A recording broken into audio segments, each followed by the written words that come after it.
Charging a Tesla is so simple that I'm going to show you exactly how to do it right here, right now, because if you can do this one thing, then you can charge a Tesla.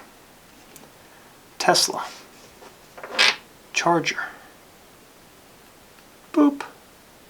You're charging a Tesla. Oh look, it's done. Shoo. That was the Tesla leaving. There's no engine noise, but they're real fast. What's going on, everybody? Welcome back to Boondock Tesla. In today's video, we're talking about the three main types of charging you will encounter as a new Tesla owner out there on the road when it comes time to charge your electric ride. Now, this video will not be a deep dive or a snooze fest into charging, but if you're interested in getting an in-depth look into charging, check the video link in the description below. I cover pretty much everything there is to know about charging your Tesla vehicle. We're going to start with supercharging, which in my opinion has the coolest name of any charger out there. The Tesla Supercharging Network is a global operation, and it's basically a chain of electric charging stations that you can enjoy as a Tesla owner. Now, some new nameplates are on the scene. Ford and Rivian have been granted access to certain locations to be able to supercharge their vehicles through the Tesla network. This is a pilot program that they're working on, and it may mean in the future that you're going to see other off-brand nameplates at the supercharger with you while you're in your Tesla. Connecting to a supercharger is super easy. Just like connecting the charging cable to your cell phone is exactly the same operation that you're going to make with connecting the NACS wand into the Tesla charge port. So simple. The supercharger interfaces with your Tesla vehicle and links up through the Tesla app to bill you directly. No cards, no cash. It is so simple.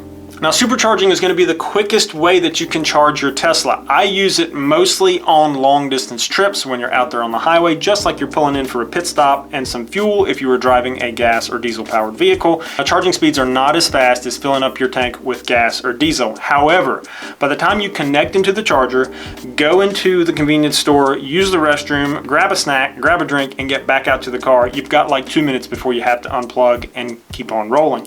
Tesla, just in the short period of time that I've owned the vehicle, which is 1 year, has significantly decreased the amount of time you actually have to charge to continue on your trip. Tesla's model is all about efficiency. They're only going to have you charge to the amount that you absolutely need to get to the next charging station. There are currently 3 versions of superchargers in the US. That's a V2, V3, and V4. I cover all these in depth in the video down below in the link in the description. Basically, there are going to be different levels of charging speeds. You want V3 or V4 if you can find them, because those are going to be lightning fast. They're going to supercharge that vehicle the fastest of any charger out there, and you're going to be on your way quicker than, say, if you were to jump on a V2 charger, which is just derated and it was an earlier model and just didn't put as much juice into the car as quickly as it should. Now, all superchargers cost money. Some superchargers cost a little bit more based on location, some more on hours, and then you have the double whammy of location and hours. If you're peak hours and everybody's trying to charge,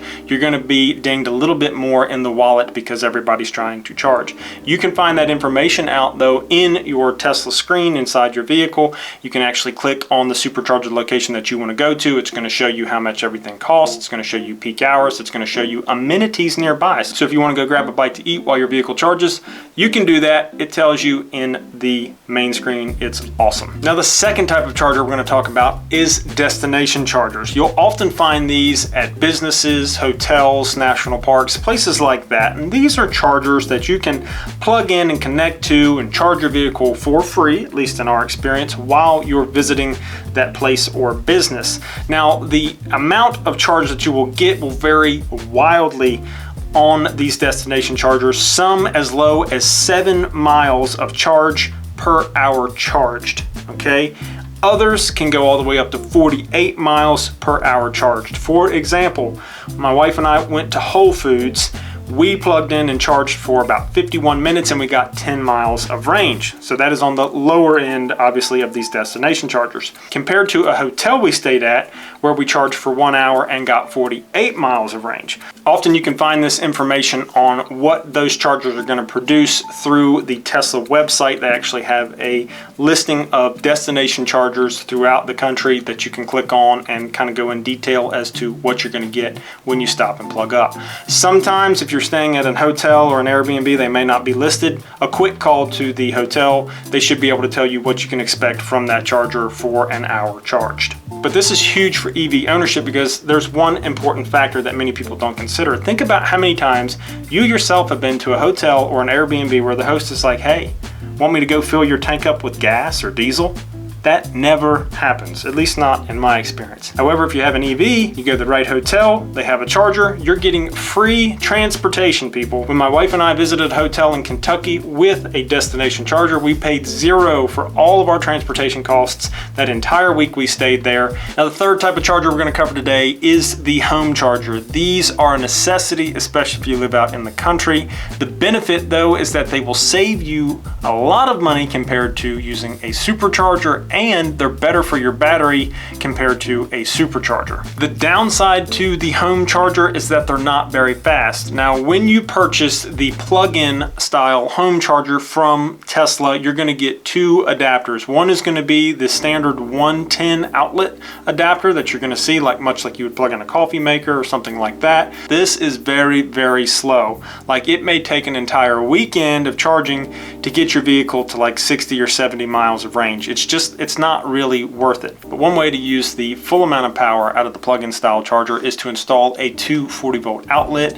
And these are like 1540 outlets like you would plug an RV or a dryer into. That is going to allow you to charge much faster. Let's say overnight, about 7 to 8 hours of charging time, you're going to be able to put in about 26 miles to 32 miles of charge per hour charged. So you're getting quite a bit of charge in your vehicle just by using that 240 volt compared to a 110 outlet. Now, there is one other option for home charging, and that is a wall mounted charger. Now, these bad boys can put up to 44 miles of charge per hour charged into your vehicle.